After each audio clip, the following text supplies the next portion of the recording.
adecuada es lo que nos permite a nosotros evaluar los artículos que leemos y saber, o por lo menos tratar de saber bastante rápido si tenemos que poner tiempo en algún artículo o simplemente desecharlo.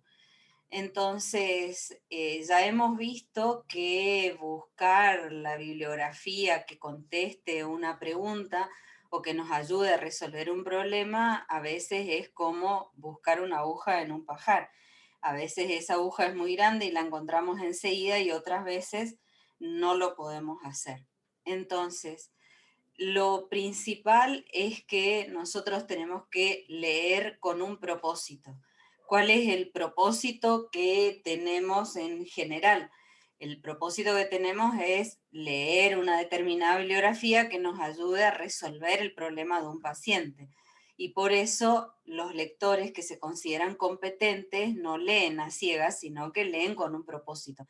Tienen una meta, tienen un objetivo, y leen de diferentes maneras, en diferentes situaciones, porque tienen además diferentes objetivos.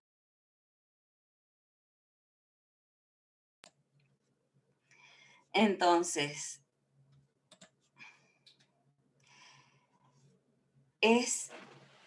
se ha modificado mucho la lectura desde la aparición del Internet y sobre todo en los últimos tiempos, cuando se ha generado la sociedad del conocimiento, la sociedad de la información.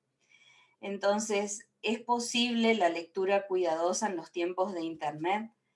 ¿Qué piensan ustedes? Opiniones. Creo que se había mencionado en clases anteriores, profe, que hoy en día con todo el volumen de información hay muchos artículos basura o de poco valor para la utilización de investigación. Sí, perfecto, eso es cierto. Ahora, ¿qué pasa cuando leemos? ¿Qué ocurre cuando ustedes leen desde sus teléfonos, por ejemplo, algo? Una información, no necesariamente algo de medicina, cualquier información. ¿Qué les ocurre cuando están leyendo? Yo ¿Se siento que más percataron que de algo leer en particular? es escanear, o sea, ver rápido cualquier información que tenemos y no es necesariamente leer a conciencia. Bueno, Es la leer rápido, no fuente leer a donde estés conciencia. leyendo. Es Es como la que no se sabe fuente. si lo que estás leyendo realmente es verdadero o falso.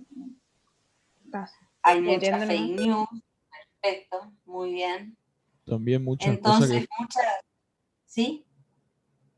no, que por ahí también muchas cosas que se encuentran en internet están sesgadas con cierto También propósito. están sesgadas, es cierto. Muy bien. Entonces, hay muchísima información en medicina que proviene desde lugares muy diversos, digamos, y este autor que se llama Nicholas Carr publicó este libro que dice qué está haciendo Internet con nuestras mentes superficiales. Y él lo que dice es que desde hace unos años noto que mi mente no funciona como antes, ha cambiado, y lo noto sobre todo cuando leo. Antes podía sumergirme durante horas en las páginas de un libro, ahora ya no. Mi concentración empieza a flaquear tras 2 o 3 páginas de lectura. Dejo de seguir el argumento y empiezo a pensar en hacer otras cosas. La lectura en profundidad, que antes era normal, ahora se ha convertido en un esfuerzo. ¿Es algo que ustedes noten que les ocurre también o no? Totalmente, Doc. Sí, Tiene que ver Doctora, con... totalmente. Sí, ocurre mucho eso en estos tiempos. Y él lo que dice es que ha perdido la capacidad de leer un artículo completo, ya ni siquiera un libro, sino un artículo completo, que su capacidad de concentración y contemplación se debilita y que su mente espera ahora absorber información de la manera en la que la distribuye la web, como un flujo veloz de partículas. ¿Piensan que es posible o que es cierto? Eso es lo que dice que le ocurre a él. ¿Piensan que les ocurre a ustedes también? Sí, totalmente. Eso es lo que hoy en día se denomina surfing a través, digamos, del internet. Tenemos Ujú. tanta capacidad de conocimiento una tras otra que como que buscamos más y no nos conformamos o no prestamos la atención en solamente Tanta un información artículo. disponible. Claro, Hay demasiada información disponible y ya no leemos de la misma manera, ¿verdad? En 2008, una firma de investigación y consultoría que se llama NGenera publicó un estudio sobre los efectos de Internet en la población joven.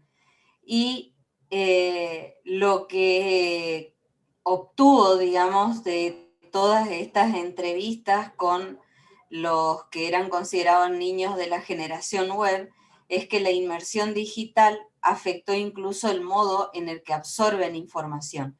Ya no leen necesariamente una página de izquierda a derecha ni de arriba a abajo, sino que puede que se salten algunas buscando la información pertinente. ¿Les ocurre a ustedes? Con algunas cosas. En general, lo que se ve ahora con el tema de las páginas web principalmente es que uno va buscando las palabras que pueden llegar a responder al interés que se está teniendo. Entonces ya no se lee ni siquiera un párrafo completo, a menos que uno encuentre la palabra que está buscando en ese lugar. Es como si fuera una lectura de los hipervínculos, ¿sí? Entonces, ese tema viene de la mano con lo que se llama el aprendizaje ubicuo, que es el aprendizaje en cualquier lugar y en cualquier momento, porque ustedes llevan sus teléfonos inteligentes con ustedes y en cualquier lugar están en un asado y alguien no se acuerda del nombre de algún actor, de alguna actriz o de lo que sea, y qué es lo que hacen. Lo googlean en ese momento y buscan esa información. Y todas esas cosas que se hacen en cualquier lugar y en cualquier momento. Antes, cuando no existían los teléfonos inteligentes, que ustedes ahora los tienen incluso durante las clases, ¿qué hacíamos normalmente? Solamente tomábamos apuntes. Entonces, eso es lo que se llama el aprendizaje, la persona más las tecnologías. En un momento las tecnologías fueron el lápiz y el papel, ahora las tecnologías son los teléfonos inteligentes, las computadoras, etcétera, y eso permite el aprendizaje en cualquier lugar. Ustedes pueden estar en cualquier parte y a cualquier hora y lograr un aprendizaje a partir de esos dispositivos que los convierten en la persona más. Es ubicuo en el sentido espacial de que tienen acceso continuo, si tienen datos obviamente, o si tienen wifi, y están a un clic de distancia. Son portables porque los llevan con ustedes a cualquier parte. Hay interconexión, porque hay interconexión entre ustedes. Ustedes tienen miles de grupos de WhatsApp, seguramente tienen grupos de WhatsApp del grupo de Basada, tienen grupos de WhatsApp de todo el año de ustedes, tienen grupos de WhatsApp con amigos, tienen, bueno, lo mismo que les ocurre a ustedes me ocurre a mí, tengo 100 grupos de WhatsApp de distinto tipo, incluso el de las mamis de la escuela. Entonces, estamos todos interconectados y esa interconexión hace que la inteligencia sea extensible, porque ya no estamos solos con nuestra inteligencia, sino que estamos con las de los demás también. Entonces, nuestra inteligencia es extensible. Y en el sentido práctico ya no hay límites entre el juego y el trabajo, el aprendizaje y el entretenimiento. Entonces, si queremos información en la que podemos confiar para tomar una decisión con nuestros pacientes, nosotros tenemos que lograr comprender y aprender lo que es la lectura crítica, que es la capacidad de leer de forma crítica, de entender los significados implícitos o latentes y de reaccionar ante ellos. Entonces, la lectura crítica se trata de comprender de manera significativa un texto a la vez que se realiza una apropiación del mismo en relación con la realidad que el lector está viviendo. O sea, ustedes se apropian de ese conocimiento y ese conocimiento probablemente se ancla en la mente de ustedes con algún aprendizaje previo y logra un anclaje con ese aprendizaje previo y logra lo que se llama un aprendizaje significativo. Entonces, muchas de las actividades que hacemos, por ejemplo, acá en Basada y seguro en otras asignaturas que ustedes tienen, algunas a ustedes les pueden parecer complejas o desafiantes, ¿sí? Como cuando les di en la primera semana una historia clínica completa. ¿Qué les pasó ahí? Cuéntenme. Había demasiados datos y por ahí como que costaba encontrar en cuáles debíamos enfocarnos. Bien, muy bien.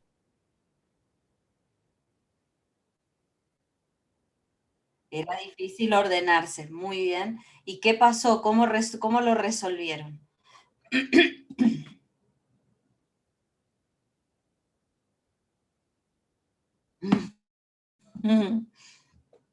Muy bien. Muy bien. ¿Algunas otras opiniones? Bueno, yo leí la historia clínica varias veces y tomé apuntes en un papel sacando cada síntoma, resaltando hasta que por fin pude ordenar tantos datos. O sea, Esa no se la situación podía leer por arriba, digamos. no se la podía leer por arriba. Muy bien. Esa situación, desde el punto de vista pedagógico, se conoce como desafío cognitivo. O sea, lo que hice yo no fue algo de, a ver, les doy una historia clínica para que estén ocupados. No, el hacerlo tiene un objetivo pedagógico. O sea, yo no estoy haciendo algo al azar, estoy haciendo algo que sé que va a generar alguna cosa en la cabeza de ustedes. Entonces, cuando ustedes se enfrentan a un desafío cognitivo como ese, buscan las alternativas para ir resolviéndolo, como acaban de mencionar. Trataron de ir resolviéndolo de diferente forma. Consultar a un experto, leer en profundidad, tomar apuntes y demás. Ese desafío cognitivo los va a llevar a lograr aprendizajes significativos. Si yo no los desafío de alguna manera a ustedes y a sus mentes, van a pasar por lecturas superficiales y por trabajos superficiales de los cuales no van a lograr aprendizajes. Entonces, ¿qué es lo que yo tengo como propósito en esta asignatura? Que ustedes aprendan, pero los aprendizajes ustedes no los van a vivir en esta asignatura de la misma forma que en otras, donde les dan una clase teórica, se van a leer del libro y después van al examen a repetir. No, acá tienen que construirlo.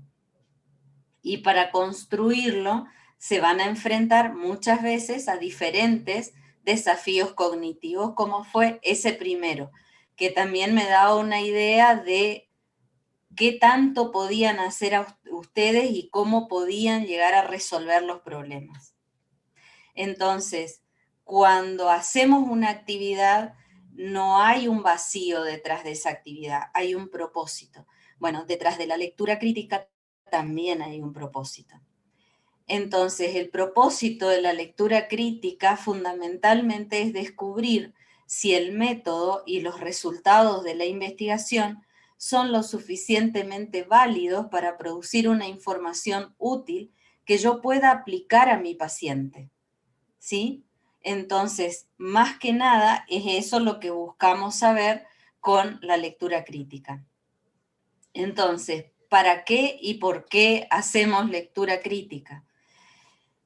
Porque en realidad nosotros tenemos que ayudar a resolver los problemas de nuestros pacientes porque la evidencia puede cambiar nuestra práctica, porque buscamos evidencia a veces que está orientada a la patología. ¿Qué les ocurrió a ustedes cuando tuvieron algunos problemas con las historias clínicas o los casos? No conocían las patologías, entonces, ¿qué tuvieron que hacer? Ir a buscar la información relacionada a esa patología para conocerla, para poder hacerse preguntas adecuadas que después pudieran modificar eventualmente la práctica.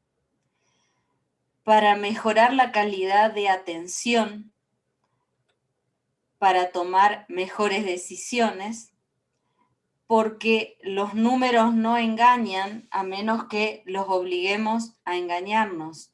¿Eso qué significa? Que nosotros tenemos que aprender a leer críticamente para que no nos engañen con los números, porque la estadística es exacta, pero la estadística se puede manipular para decir lo que yo quiero decir. Entonces yo tengo que poder ver más allá de la pura y simple estadística.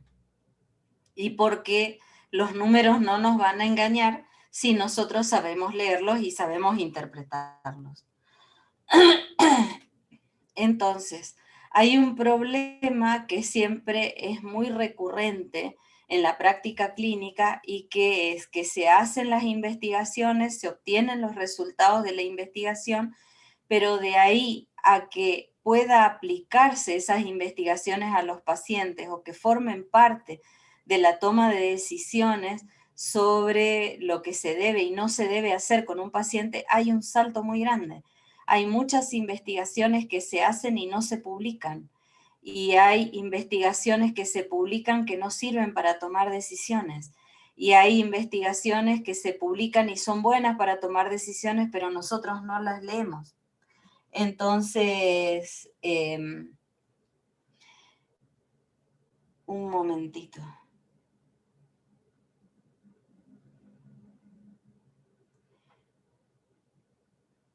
Perdón, pero me estaba llamando el decano. Bueno, entonces, hay algunos mitos que todo lo que se publica en revistas científicas reconocidas tiene validez. Por más que la revista sea el New England, el Lancet, el British Medical Journal o lo que sea, no siempre todos los artículos que se publican van a ser ni buenos, ni útiles, ni adecuados. Ni siquiera van a estar bien.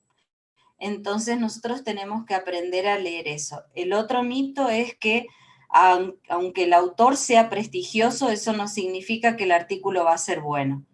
Si el autor ya publicó antes un artículo de calidad, todos los artículos posteriores también van a ser de calidad. Ese es otro mito. Y además de que existe la convicción de que el investigador científico está libre de sesgos y prejuicios. Mentira. Ningún investigador está libre de sesgos. Puede estar libre de prejuicios, pero de sesgos no, a menos que necesariamente esté, digamos, trabajando para estar libre de sesgos. Entonces, nosotros habíamos dicho que la medicina basada en la evidencia comenzaba por identificar un problema y reconocer una falta de conocimiento, formular una pregunta pertinente, buscar bibliografía en fuentes confiables, y ahora estamos en el cuarto paso, que es el de leer críticamente la bibliografía.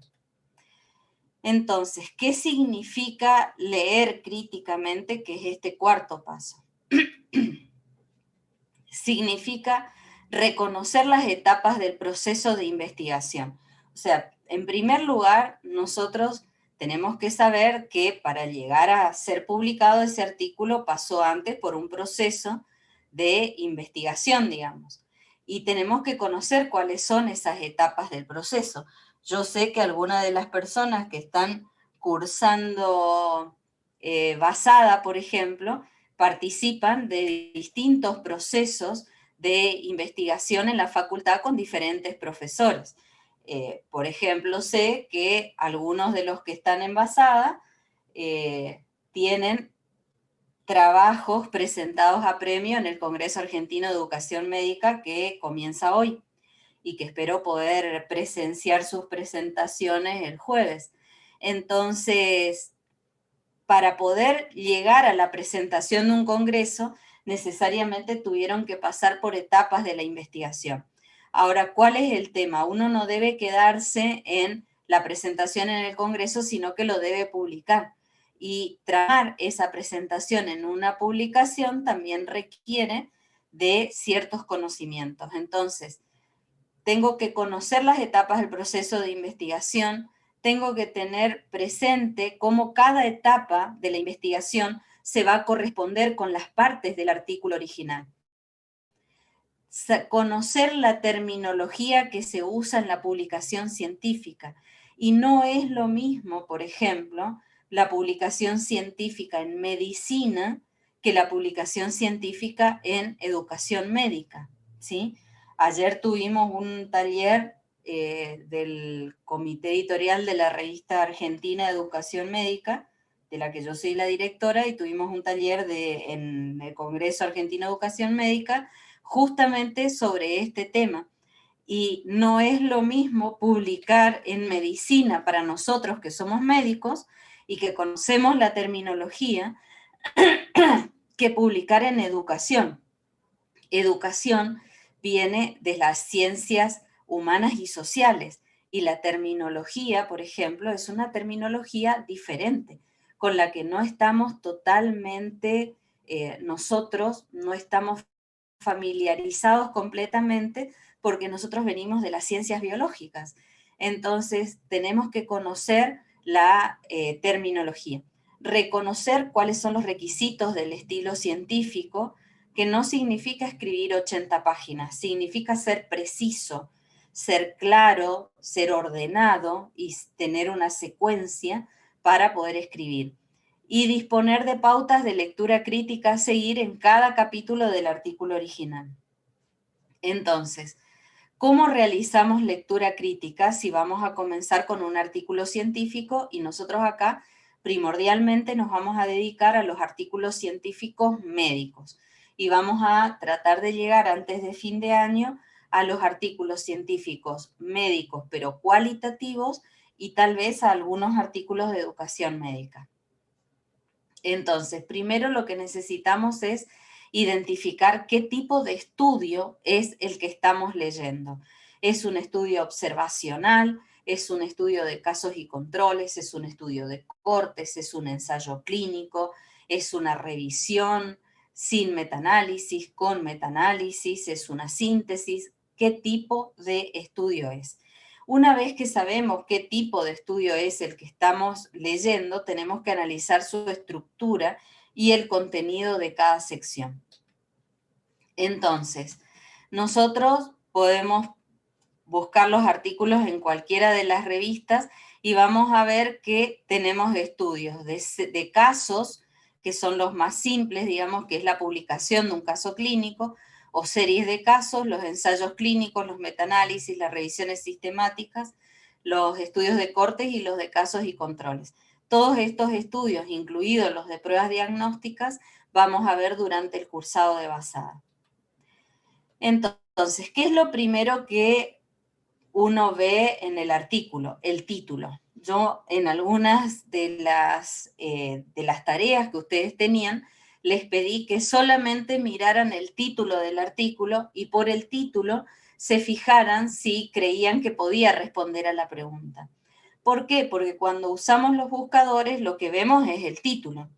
Entonces el título del artículo tiene que ser claro, tiene que responder a la pregunta clínica que nos hemos planteado. Ustedes encontraron artículos y dijeron por el título que probablemente respondía a la pregunta. El artículo tiene que resumir en pocas palabras lo que se va a encontrar en el artículo y tiene que estar expuesto de forma práctica y útil. Nos sirven los títulos exageradamente largos.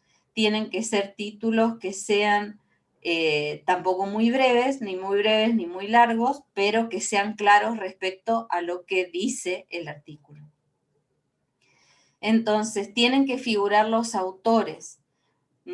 Uno puede tener muchos autores. Ahora, esos artículos que tienen 50 autores no sirve para nada. Lo mejor siempre es tener, cuando uno va a escribir un artículo, no más de 6 autores, pero existen algunos estudios que se hacen multicéntricos y eso hace que figuren muchísimos autores en el trabajo. No está mal, pero si es para publicar, siempre es preferible que ustedes publiquen artículos que no tengan demasiados autores. Le tienen que leer el resumen. Entonces uno lee el resumen y dice, bueno, a ver, en el resumen debería figurar la importancia del objetivo. O sea, yo tengo este objetivo, pero ¿por qué es importante que ese objetivo desarrollarlo, digamos, investigarlo? Tiene que figurar cuál es la metodología y para eso saber que yo tengo que saber que la metodología es adecuada para investigar eso que querían investigar. Tienen que hablar de cuáles son los individuos sobre los cuales se realizó la investigación, cuál es la relevancia de los resultados que obtuvieron y qué tan aplicables esos resultados son. A veces nos encontramos con artículos científicos que tienen un resumen que no dice nada y otras veces nos encontramos con resúmenes que reflejan muy bien el artículo y otras veces nos encontramos con resúmenes que decimos, uy, este artículo está bueno y nos vamos a leer el artículo y no tiene nada que ver con el resumen. Por eso uno debe ir leyendo parte por parte del artículo y no debe quedarse solamente en la lectura del resumen. Cuando estaba en la residencia y era jefe de residentes, tenía un residente que leía solo los títulos y los resúmenes. Y cuando uno quería profundizar, no conocía nada del artículo. Entonces, eso no es bueno porque no se pueden tomar decisiones sobre los pacientes solamente habiendo leído un resumen de un artículo, por más que sea de una revista excelente. Luego tengo que leer el objetivo o los objetivos. Por lo general, los objetivos o el objetivo están al final de la introducción. Muy pocas veces los objetivos vienen separados como objetivos o titulados, digamos, como objetivos, sino que dicen, bueno, lo que motiva esta investigación es, y ahí razones que motivaron la investigación en forma de hipótesis. Los objetivos tienen que estar bien puntualizados en el artículo, porque de acuerdo a los objetivos son los métodos que se utilizan. Si ustedes encuentran un artículo, y lo digo todos los años que doy basada, ustedes encuentran un artículo que no tiene el objetivo explícito, ni siquiera lo lean, porque si ellos no sabían lo que estaban investigando, ustedes tampoco. Entonces, no pierdan el tiempo con artículos que no tienen los objetivos explícitos. Luego uno tiene que ver cuál es la metodología que se ha aplicado y para eso hay que leer materiales y métodos. Nunca, nunca salteen la sección de materiales y métodos. Es la sección con los objetivos, es la sección más grande del artículo científico. Porque allí no solamente van a tener el diseño de la investigación, sino que también tienen la población. Y recuerden que todo el tiempo que ustedes han estado o han comenzado a leer, yo les preguntaba, ¿su paciente está incluido en la población de ese artículo? Entonces, ¿por qué es importante la metodología? Las características de la población. ¿Cuál es el rango de edad? ¿Cuáles fueron los criterios de inclusión? ¿Cuáles fueron los criterios de exclusión? Y el diseño. Entonces ustedes dirán, es un trabajo descriptivo, observacional. Por ejemplo, yo podría en este momento enviarles una encuesta, o no enviarles una encuesta, sino poner la pantalla donde están todos los nombres de ustedes y pedirles que enciendan las cámaras. Va a haber un porcentaje de ustedes que van a encender las cámaras y un porcentaje que no lo va a encender. Entonces yo puedo decir, bueno, a ver, los que no encendieron las cámaras, ¿por qué puede ser? Puede ser porque no tengan cámaras, puede ser porque si usan las cámaras no no tienen buena señal, o puede ser porque pusieron su nombre en la computadora o en el teléfono y se acostaron a dormir mientras yo estoy hablando, ¿sí? Entonces, eso sería un estudio descriptivo que yo podría denominarlo, por ejemplo, prevalencia de estudiantes de medicina basada en evidencia que no encienden las cámaras en una sesión de Zoom, ¿sí? Y eso es un estudio descriptivo. Después están los estudios de casos y controles y los estudios de corte, que son estudios que permiten conocer principalmente los factores de riesgo.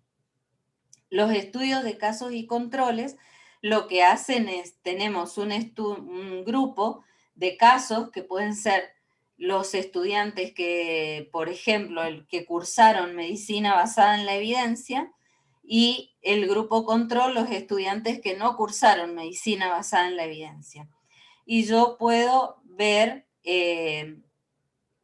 hacia atrás en el tiempo qué es lo que hizo que tomaran esa decisión. O puedo, por ejemplo, tener un grupo de estudiantes, los estudiantes de quinto año de este año, del 2020,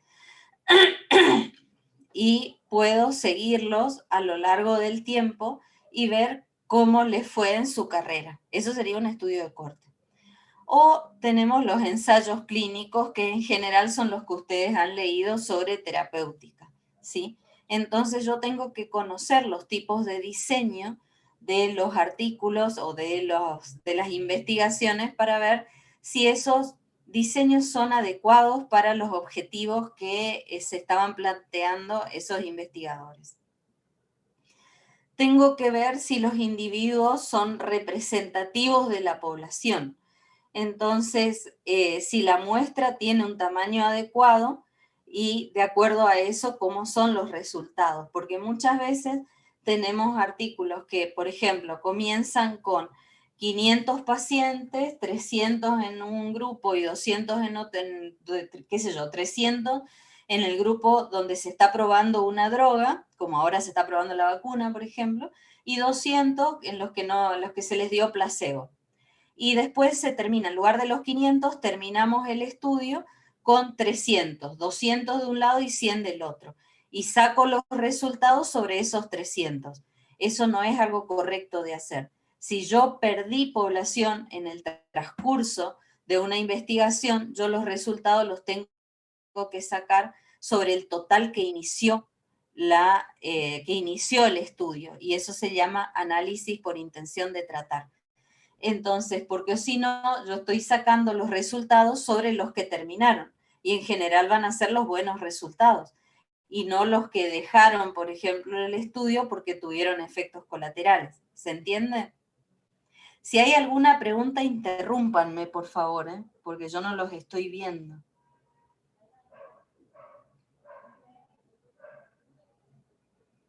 ¿Hay alguna pregunta o no? No, hasta ahora venimos bien. Bueno. Avísenme si hay en el chat también, porque tampoco lo veo. Bueno, entonces después yo tengo que ir a mirar los resultados y tengo que ver qué tan relevantes y aplicables son esos resultados. Si se logró el tamaño de la muestra, si se logró el resultado primario. Fíjense que todas las investigaciones dicen nuestro endpoint o nuestro resultado primario o la meta que estamos buscando es, y ese es el resultado primario que se debería alcanzar. Los resultados secundarios si se alcanzaron o no, y yo tengo que ver además en la lectura del artículo, como les dije hoy, los criterios de inclusión y exclusión, qué pasó con los pacientes que siguieron y qué pasó con los pacientes que abandonaron y cuáles son esos sesgos. Y entonces yo tengo que evaluar dos cosas básicamente en el artículo: la validez interna del artículo y la validez externa del artículo. La validez interna del artículo, una forma rápida de evaluar es que uno tenga coherencia entre todas las partes del artículo. O sea, yo dije, mi objetivo es investigar a, mi metodología está dirigida a investigar A, mis resultados son sobre A y mis conclusiones son sobre A. ¿Se entiende? Más o menos, profe, puede ¿Y repetir. podría repetir, por favor? Doc, Sí. no sé, creo que una vez escuché, puede ser que sea así justamente explícito que si cumple o no los objetivos que mencionaba. No es solo si cumplen los objetivos. Les doy un ejemplo que les di al principio y lo doy todos los años porque me parece uno de los mejores ejemplos que hay. Cuando surgió el bupropión como droga para tratar el tabaquismo, se usó el bupropión en un ensayo clínico para ver, es una droga antidepresiva. Entonces, se hizo un ensayo clínico cuyo objetivo era evaluar si el bupropión era una droga antidepresiva tan buena o mejor que otras drogas antidepresivas para tratar, obviamente, ¿qué? La depresión. Mientras estaban haciendo el trabajo, se dieron cuenta, los que lo estaban haciendo la investigación, que en los resultados estaban viendo que el bupropión no era mejor que otras drogas, lo cual ya en un ensayo clínico de una droga nueva, a los autores suele no gustarles mucho. Entonces no era mejor, era igual o a veces era menos efectiva. Pero encontraron de casualidad, como muchos hallazgos en medicina, que en el grupo que usaba bupropión, la gente que fumaba había dejado de fumar. Entonces ellos dijeron en el artículo que publicaron, nuestro objetivo es saber si el bupropión es una droga antidepresiva tan buena como las otras drogas para tratar la depresión. Y hicieron el diseño en base a eso. Y en los resultados dijeron, la droga no es tan buena, pero la gente deja de fumar. Y entonces la discusión fue sobre qué tan buena era la droga para dejar de fumar. Y la conclusión fue que el bupropión era una buena droga para dejar de fumar. Entonces ahí no hay relación entre los objetivos que tenían y las conclusiones del estudio. ¿Se entiende ahora? Sí, doctora. Entonces, si ustedes Doctora, ven esas diferencias, sí. una pregunta, por más que pongan, por ejemplo, no nos sirve, no es mejor que otra droga, pero ayuda a dejar de fumar, por ejemplo, igual sigue estando mal. No, en ese caso no, pero ellos basaron toda la discusión y la conclusión en que era buena para dejar de fumar. Si ellos hubieran dicho la droga es menos eficaz para tratar la depresión y hemos encontrado en una rama del estudio que algunos pacientes dejaban de fumar y esto amerita un nuevo ensayo clínico para evaluar el potencial de esta droga para esto, ahí hubiera estado bien, ¿sí? Pero al decir en sus conclusiones y en su discusión la droga es buenísima para dejar de fumar y nada más, hace que el estudio no tenga validez interna. ¿Se comprende? Ahí. Sí, doc, gracias. Necesito que entiendan el concepto de validez interna muy bien. ¿Se entiende? Sí, Doc, me parece Bien. que también va a faltar más ejemplos después, pero Y doctora, ¿cómo evaluaríamos nosotros la validez de eso?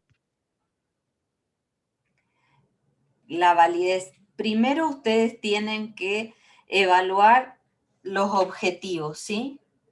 Entonces, ustedes tienen que evaluar cuál era el objetivo, cuál es el diseño, cuáles son los resultados, cuál es la discusión y cuáles son las conclusiones. Si todo está en una misma línea y se refiere a lo mismo y hay coherencia entre lo que dijeron que iban a estudiar, lo que estudiaron y lo que concluyen, entonces hay validez interna. La validez interna es un factor de la validez externa. Por lo tanto, lo más importante de todo es que haya validez interna. Por eso necesito que entiendan el concepto de validez interna.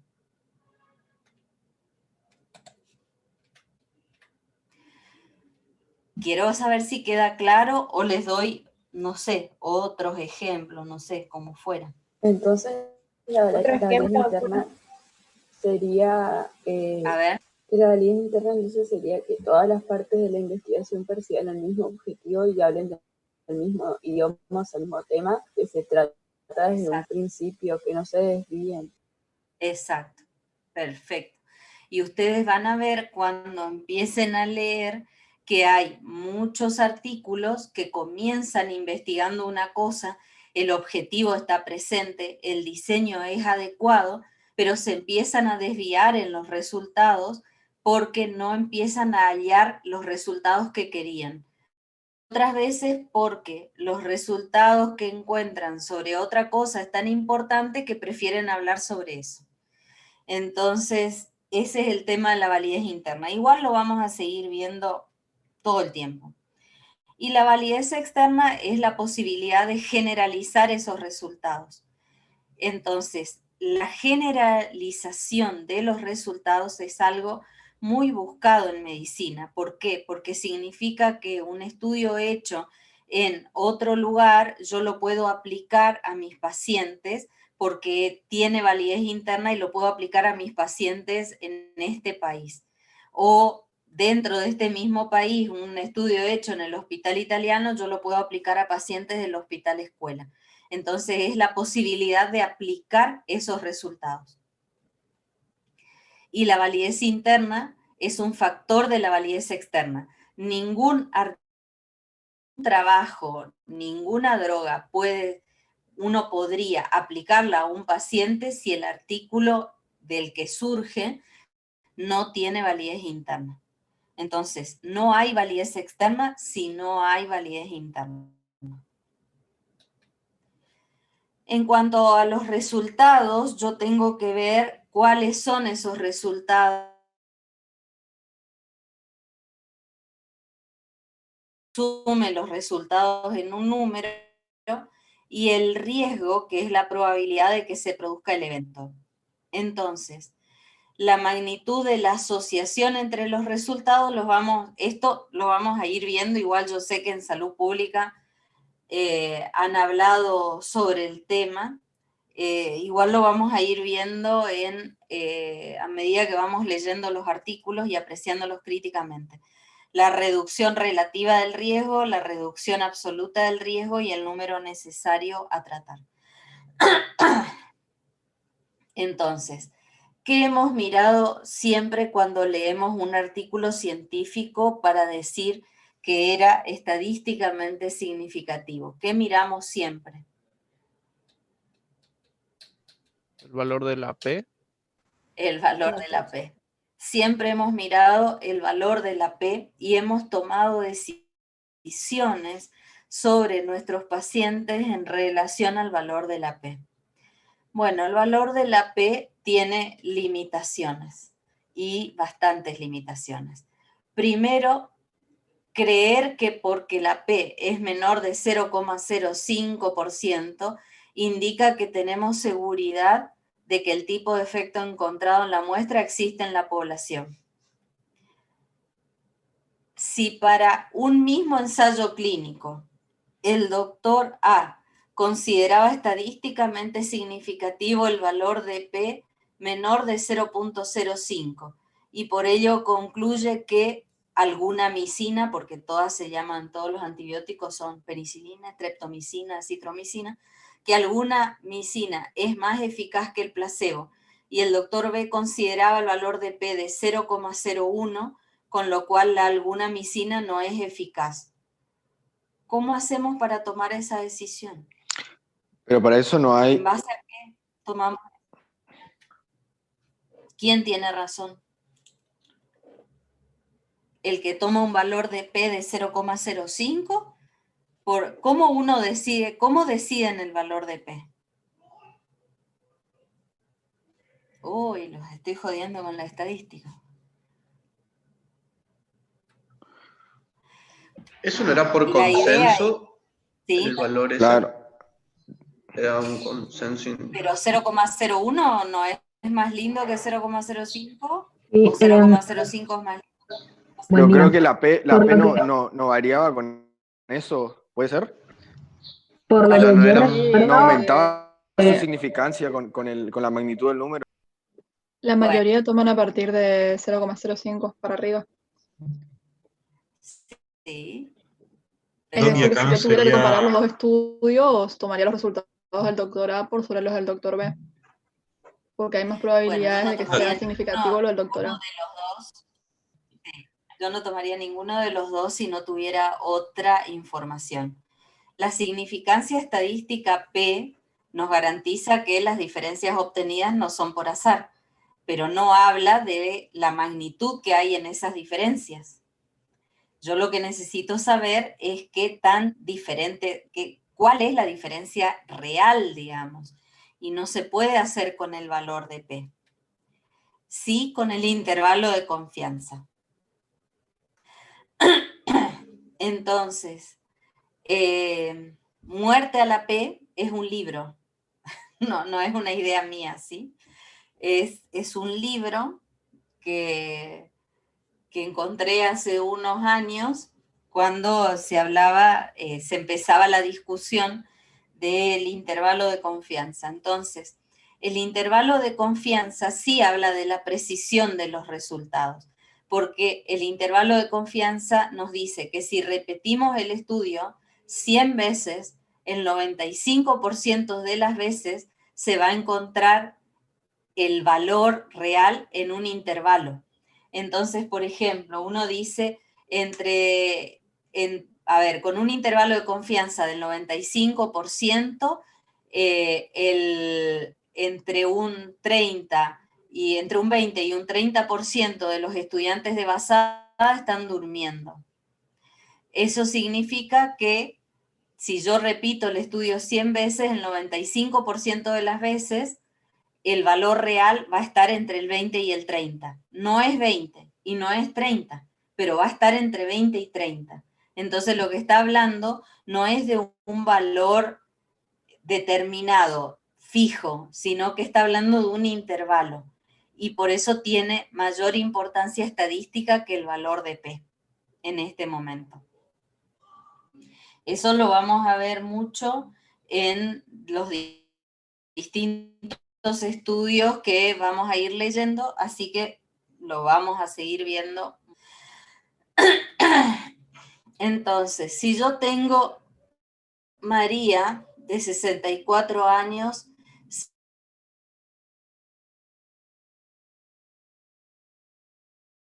con sobrepeso y que va a un control anual, y en el laboratorio su médico evidencia niveles de colesterol elevado.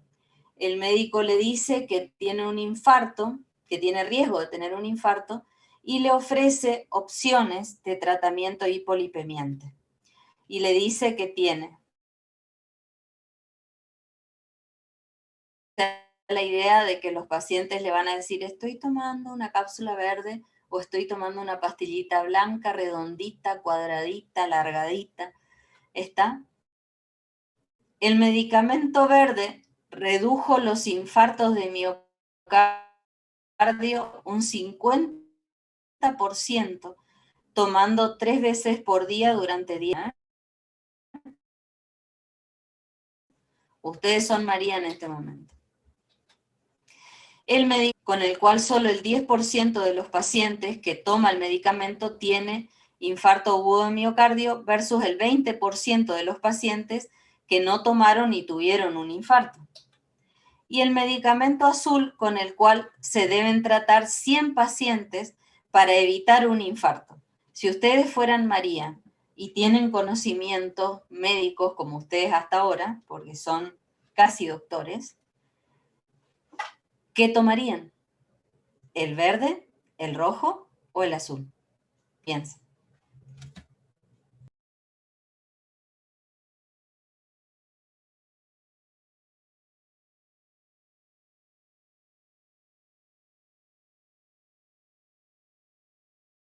Rojo.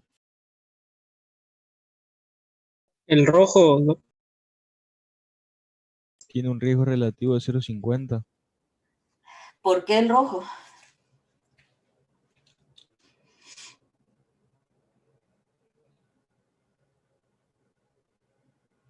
Porque si Porque si hacemos el tiene un riesgo riesgo relativo, relativo de 50, dijiste, sí, y el verde no redujo el infarto un 50%. Eso iba a decir, puede ser que el verde y el rojo tengan el mismo efecto. No sé, O miren, sea, piensen. ¿cómo se dice? Pero explicado de diferente manera, digamos. Bueno, ¿alguna otra opinión? Puede ser que no se podría decir por el tema de que no está la población identificada. Claro, faltan datos para... Yo tomaría el Bueno, azul. pero esto es lo que ustedes como médicos le están ofreciendo a María, digamos. O sea, Yo yo no como tomaría médico le estoy ninguno. diciendo esto. Yo tengo, miren, tienen 3 pastillas distintas. Este estudio dice que el medicamento verde redujo esto, el rojo esto, y con el azul pasa esto. ¿Cuál tomarían? El único que te permite el número necesario a tratar es el tercero. El tercero te da el número necesario a tratar. Ajá. ¿Y por qué eso es importante? Para saber que, digamos, cuántas personas tengo que tratar con el fármaco para evitar que una se salve, digamos, por así decirlo, en Te da general. la eficacia clínica. Bueno, entonces, ¿qué hacemos? ¿Cuál tomamos? Yo tomaría el azul. Yo tengo, Yo tomaría el azul. Bueno, hay uno que tomaría el azul, otros tomarían el rojo, alguien tomaría el verde. Yo el verde no, Doc, porque 3 veces por día y 10 años es mucho. No quiero 3 más veces 3 veces por al día, día. 10 años es mucho. Sí. Y ahí, ¿por qué tomarías esa decisión? ¿Es mucho? ¿Qué quiere decir? ¿Qué te pasaría si vos tuvieras que tomar 3 veces por día? Y probablemente me olvidaría 3 veces por día. No sé, el rojo no dice cuántas veces, pero parece ser una nomás. Aparte es muy difícil que se mantengan en tantos años un paciente en un tratamiento. Ajá. Muy bien. Entonces, ustedes dijeron, bueno, a ver, ¿cuántos pacientes fueron incluidos? Querían saber cuántos pacientes fueron incluidos. Bueno, en la pastilla verde el grupo experimental tenía 10.000 pacientes y el grupo control tenía 10.000 pacientes. 10.000 pacientes sin medicamento, ¿sí? Y 10.000 pacientes con medicamento. 10.000 pacientes sin medicamento, 10.000 pacientes con medicamento. ¿Qué diferencia ven?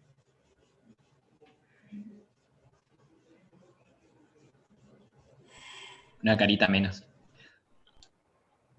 La realidad del estudio. Con el medicamento milagroso, tomado 3 veces al día durante 10 años, un paciente falleció. Y en el grupo control, 2 pacientes fallecieron. En 10.000 pacientes, implica el 50%. ¿Qué harían ustedes ahora si yo les mostrándole esto? Yo ahora menos. El que dijo, Yo ahora no. ahora menos tomarían todavía, el medicamento verde. 3 veces y considerando efectos adversos, menos todavía.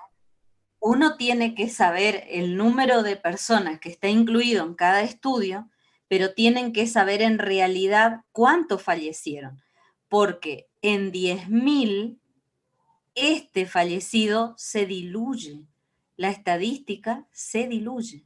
Entonces un estudio puede decir, en el grupo control murió el 50% más que en el grupo del medicamento. ¿Es cierto lo que estoy diciendo? Sí, es cierto. Sí. Es cierto. ¿Pero qué significa? ¿Tiene significancia clínica? No, porque no tiene una significancia clínica, pues no hay una diferencia sustancial en los pacientes fallecidos de un grupo y otro. Perfecto. Ese es uno de los motivos por los cuales tenemos que leer críticamente. ¿Número de pacientes es importante? Sí, pero es importante cuántos fallecieron, porque no fallecieron 5.000. Acá no fallecieron 5.000, fallecieron 2 y acá falleció 1. Entonces la significancia clínica es muy importante. Entonces el medicamento verde no lo tomaría, ¿o sí? ¿No? Y no. No. Muy bien. Entonces, ¿el medicamento reduce las muertes en un 50%? Sí, pero para ese significado no tiene nada que ver. Entonces, si yo tengo la patología X, triple X, y hago un ensayo clínico durante 10 años, en el grupo 1, que es el control, tengo 10.000, y en el grupo experimental tengo 10.000. En uno mueren 2 y en el otro, en el experimental, muere 1. Entonces eso dice 0,02% y 0,01%.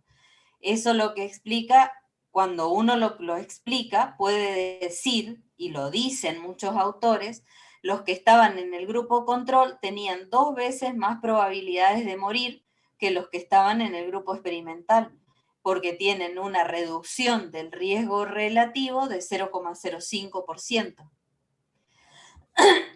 Entonces, la reducción del riesgo relativo no discrimina entre efectos de gran y pequeña magnitud. Y fíjense que en este estudio la magnitud era pequeña y no está discriminando. Entonces, nosotros, ¿cómo hacemos la reducción del riesgo relativo? Con una resta y una división. O sea, no necesitamos un programa estadístico para hacer eso, una resta y una división. Entonces, en la reducción del riesgo relativo en este caso, que es como se expresó para la pastilla, para la cápsula verde, no está discriminando entre un efecto de pequeña magnitud. Ahora, la reducción absoluta del riesgo, que es una resta, nos dice que la reducción absoluta del riesgo es de 0,01%. Y el número necesario a tratar, que es una división de 1 menos la reducción absoluta del riesgo, dice que son 100. 100 pacientes por 10 años, tengo que tratar 3 veces al día durante 10 años 100 pacientes para evitarle a uno que no tenga un infarto. ¿Se entiende? Si yo tengo este número necesario a tratar, ¿lo trato a este paciente con la cápsula verde? No. No. Con este riesgo, reducción relativa del riesgo, tampoco lo haría, pero no lo haría básicamente por lo que les mostré hoy. En uno muere 1 y en el otro mueren 2, sin que yo tenga que hacer todo esto por una cuestión de criterio y de estar mirando esos resultados. Yo sé que no lo voy a hacer. Ahora, si el autor me da la reducción relativa del riesgo y me dice el 50%, y bueno, yo mejor hago mi pequeña cuentita de la reducción absoluta del riesgo y del número necesario a tratar. Fíjense que son una resta y una división, y todos ustedes saben hacer una resta y una división. Entonces hay que aprender a leer los artículos. ¿Entienden a qué me estoy refiriendo? Quiero saber si tienen alguna duda. En el salón de clase puedo verles las caras y sé si me están entendiendo o no, pero acá no, así que por favor díganme. Y doctora, ¿cuánto sería, por ejemplo, un número necesario a tratar bueno para que tenga significancia clínica, digamos? Si yo tengo que tomar 3 veces por día durante 10 años, un número necesario a tratar para mí serían, si voy a hacer que el paciente invierta esa cantidad de dinero, esa cantidad de tiempo para tomar toda esa medicación, reales y dame un número mejor. 100 no es un número. Pero no lo tomo, en este caso yo no lo tomo por el número. Lo estoy tomando básicamente porque en uno murió uno, en el otro murieron dos. No tiene sentido. Redujo los infartos de miocardio un 50% tomado 3 veces por día, 10 años. Esa es la reducción relativa del riesgo. El medicamento rojo, que habíamos dicho que el 0,01 de los pacientes que toman unidad, la reducción absoluta del riesgo es esta. El medicamento azul con el cual se debe tratar 100 pacientes para tratar un infarto, o sea, estamos hablando del mismo medicamento, todo expresado de forma diferente. ¿Entienden? Quiero que sean conscientes de cómo se les puede presentar la acción a ustedes en el artículo y ustedes pueden decidir tomar la decisión de decir, porque varios de ustedes dijeron, voy a tomar el azul, y otros dijeron, voy a tomar el rojo, y en realidad son el mismo medicamento, expresado todo de diferente manera. ¿Entienden? O ya los mareé. No, se entendió. Sí, se entendió. Sí, Doc, quiero ver cómo continúa. Hay alguien que tiene dudas, me gusta. Me gusta cuando tienen dudas. Significa que van a volver a mirar. Todo esto igual se los voy a dejar en el aula, ¿sí? Para que lo vuelvan a mirar 1000 veces si quieren. Buenísimo. Así que... Bueno, entonces, ahí es donde estamos hablando de la significancia. Si el tamaño del efecto que encontramos en un estudio resulta insignificante desde el punto de vista clínico, no importa el nivel de significancia estadística que tenga, porque va a ser muy cuestionable que ustedes lo apliquen. ¿Está? Entonces, nunca tienen que perder de vista la significancia clínica cuando están leyendo los resultados de un estudio por el cual ustedes aplicarían un medicamento o lo que fuera a un paciente. ¿Estamos? Entonces, la estadística es fantástica. A mí me encanta hacer todo lo que sea estadística de los estudios y demás, aunque ahora ya estoy enamorada de los estudios cualitativos, pero la estadística tiene sus limitaciones. Y eso es lo que quiero que les quede claro. La estadística tiene limitaciones y por eso ustedes tienen que tener en cuenta cómo leer los artículos. Si un autor solo les da la reducción relativa del riesgo, busquen la reducción absoluta del riesgo y calculen el número necesario a tratar. Acuérdense, una resta y una división. No es un paquete estadístico. ¿Estamos? No necesitan un paquete estadístico para eso. Entonces, esas son las cosas que tienen que tener en cuenta cuando empiecen a leer.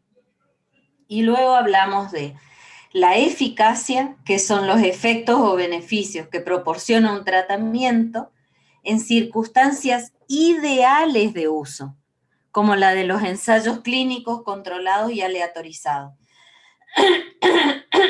Esos estudios son imprescindibles para autorizar la comercialización de un medicamento.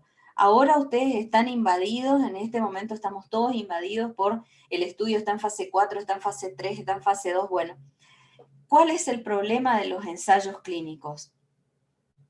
Que se dan en circunstancias ideales de uso, no en las circunstancias reales de uso.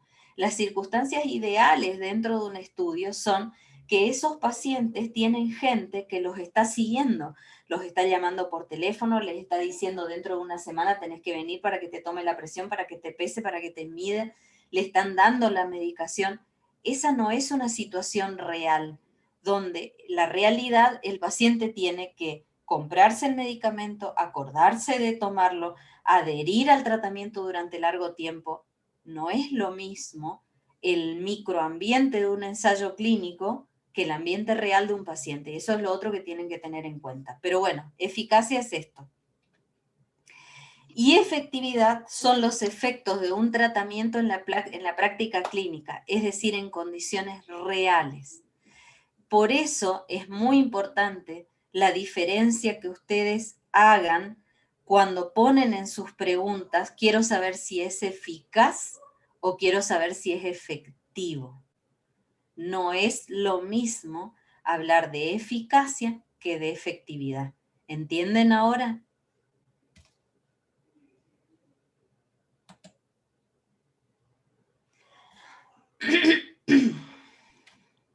Sí, Doc. Y eficiencia, que es la tercera palabra de una intervención sanitaria, es la relación entre los costos y los recursos. Entre los costos, recursos y los beneficios. O sea, es el costo-beneficio. ¿Está? Eso es el costo-beneficio. Una vez me compararon las tres cosas con la residencia y dijeron, la eficacia sería el R1 porque está todo el tiempo controlado, están mirando lo que hace, lo que no hace, lo están corrigiendo, lo están llamando y demás. La efectividad es el R2 porque es el que está haciendo las cosas ya prácticamente solo, sin ningún problema. Y la eficiencia es el R3 porque es el que siempre tiene en cuenta el costo-beneficio de las aplicaciones. Entonces, eficacia, efectividad, eficiencia, para que se acuerden, si lo quieren comparar con la residencia, es más o menos eso. Entonces, recuerden siempre la diferencia entre las tres cosas, porque cuando ustedes pongan esa palabra es la diferencia absoluta en el resultado de las publicaciones que van a encontrar. Entonces, ¿por qué tenemos que leer críticamente? Para que no nos engañen con los números. Esto, por ejemplo, es de una bibliografía, le llaman los visitadores médicos cuando te dejan 2 papelitos donde te quieren decir que el medicamento consigue una reducción significativa a los 6 meses en la incidencia de una nueva fractura vertebral clínica y no vertebral. Y te dicen, fíjate, la reducción del riesgo de fractura es del 69%. Usted, 69% está acá, ¿no? Y la reducción del riesgo de fracturas no vertebrales es del 74%. Si uno mira así, ¿le daría este medicamento al paciente? ¿Se lo daría? ¿Sí o no? Solo por la reducción de riesgo, sí. Claro, sí. Ajá. Solo por la reducción del riesgo, sí. Y nadie miró los pacientes con fracturas vertebrales clínicas, el porcentaje. Fíjense que ese porcentaje en la escala que está ahí significa solo el 1%. Pacientes con fracturas vertebrales clínicas. Miren la escala. Entonces, así nos engañan con los gráficos. Cuando ustedes miren gráficos, siempre miren las escalas de acá, pero sobre todo las escalas de acá. Estas escalas siempre se manipulan en los gráficos para decir lo que quieran decir. ¿Está? Así que no le daría el medicamento al paciente. Si yo quiero hacer una lectura rápida de un artículo, no tengo mucho tiempo, y este es un cuadro que sintetiza los resultados en un metaanálisis. Entonces yo lo que tengo que hacer es mirar a dónde está el diamante, si está de un lado o del otro de la línea de no efecto, que es esta, y el diamante está acá, puede ser a favor de darle el antibiótico, o sea, el antibiótico es efectivo o el antibiótico no es efectivo de este lado. Yo cuando miro los gráficos, por ahí puedo rápidamente conocer eso. Y después tengo que ver en la discusión, conclusiones y bibliografía, la discusión, los autores tienen que explicar los resultados y cotejarlos con otras experiencias y buscar justificaciones lógicas de esos nuevos hallazgos. y sobre todo decir cuáles son las limitaciones de su estudio. Hay que evaluar bien los resultados, sobre todo en el tema que estuvimos hablando recién, de la significancia estadística y demás, y en las conclusiones tienen que responder a los objetivos. Y la bibliografía, que es algo que no se mira con frecuencia, tiene que ser actualizada y relevante. Yo no puedo hacer una revisión sistemática, por ejemplo, en este año, en el 2020, y poner bibliografía del 2002. No, yo tengo que hacer con bibliografía del 2010 en adelante. ¿Está? Entonces, existen muchos programas que los van a ayudar a leer críticamente. Este es uno. El programa CASPE tiene distintas plantillas, es gratuito, acá está cómo pueden ingresar, pueden bajar cada una de las plantillas de lectura crítica, de cómo se lee cada uno de los tipos de estudios. De todas maneras, lo vamos a ir viendo a medida que vamos avanzando en el cursado, porque hay muchos detalles y cosas que son interesantes de poder evaluar. Entonces, en la lectura crítica, yo lo que tengo que saber es que voy a leer algo que me interesa, a partir de una pregunta o un interrogante, tengo que comprender e interpretar, tengo que analizar. Es un dibujo que se hizo en el 1900 de cómo se creía que iba a ser la lectura en el año 2000. Un maestro poniendo en una máquina los libros y a través de estos cables eso entraba en la cabeza de los estudiantes. Qué bárbaro, ¿no? Algunos profesores creen que esto es lo que hay que hacer, poner los libros en la cabeza de los estudiantes. Lo peor de todo es que lo creen todavía. Y no es lo que hay que hacer. A ustedes hay que darles herramientas para que aprendan a aprender. Ustedes tienen que aprender a aprender solos porque hay demasiada información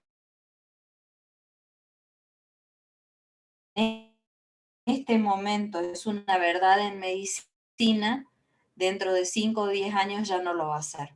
Entonces, lo mejor que puedo darles las herramientas para que aprendan a aprender. Ustedes, todos hemos estado muy acostumbrados a las clases magistrales y demás, y a hacer poco nosotros, digamos. Ustedes tienen que buscar hacer cosas y aprender ustedes por sus propios medios, con la guía del profesor. Pero ya no existe, esto no puede existir en esta época, porque es tanta la cantidad de información que se genera, es posible que ustedes dispongan de. ¿Por qué hay que aprender a leer críticamente? Porque el pensamiento crítico es lo que hay detrás de la lectura crítica. Y es una de las competencias necesarias para tomar decisiones en relación a los problemas que van a tener con los pacientes. Entonces, ¿qué es lo que tienen que hacer? Leer el título, leer el resumen, los objetivos, nunca saltearse los materiales y métodos por más aburridos que les parezcan, y ahí buscar la población. Los resultados, nunca dejen de ver los gráficos, las conclusiones y la bibliografía. Y finalmente lo que se hace después de leer críticamente es aplicar al paciente y evaluar la eficacia y la eficiencia. ¿Está? Entonces, tienen toda la libertad y se la tienen que tomar para poder buscar las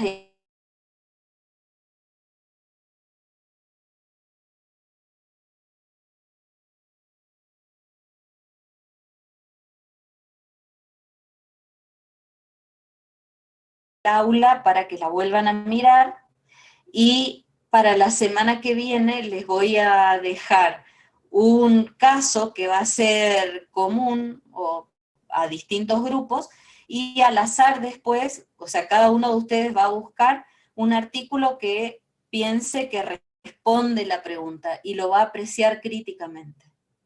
¿Está? Así que eso es lo que van a tener para la semana que viene. Y bueno, si hay preguntas ahora, me las hacen y si no, vamos viendo a medida que vamos desarrollando la asignatura. ¿Puede repetir la actividad, doctora? Se cortó un poco por eso. Ah, perdón. La voy a dejar igual en el aula, así que va a ser un pequeño caso clínico corto y van a buscar una bibliografía que van a apreciar críticamente. O no, o mejor les voy a dar un artículo que aprecien críticamente. Eso, vamos a hacer eso. Les voy a dar un artículo para que ustedes lo lean críticamente y vamos a ver qué hacen con él para la Tenemos otra que semana. ¿Sí? discutirlo en el foro, en cada grupo. En cada grupo. Les voy a dejar un foro para cada grupo. ¿Está? O sea, los voy a dividir en grupos, les voy a dejar 3 artículos para un artículo cada 5 grupos. Y entonces algunos dirán qué es lo que encontraron y otros completarán o nos darán su opinión al respecto. Igual les dejo las consignas en el aula, ¿sí? Ok, Bueno, gracias. doctora, Bueno, Doctora, muchas gracias. si no hay preguntas, éxitos para los estudiantes que presentan en CAEM los trabajos.